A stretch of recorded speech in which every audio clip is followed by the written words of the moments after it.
Umfundisi kubikwa ukuthi wadlwengula laba abesifazane ngokubaholela ophathe ethi uzobasiza ngokomoya.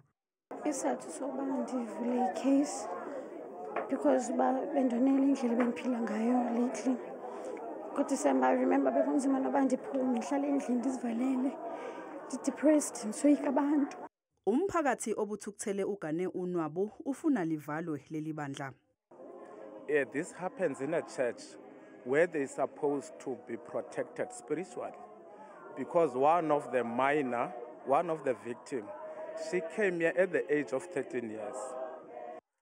Kodwa ke kule mashi kucishe kwasukuthululwe izichwe njengoba abanye bebethi umfundisi umsulwa. Mina nangoku ndiyatsho nangoku ndisaphinda utata wethu akenza ngando cha ndigqibile mina apho sisteri le bayithethayo ayiyo leyo. Abaphathi bebandla basigxekile lesi senzo. We totally condemn the act of the bishop. Number one, for power abuse and take advantage of poverty to those victims. Abaphathi bebandla bacele ukuthi uhulumeni ungenelele emabandleni. Le mashi ibiholwa izishoshovu ezilwa nokuhlukunyezwa kwabantu.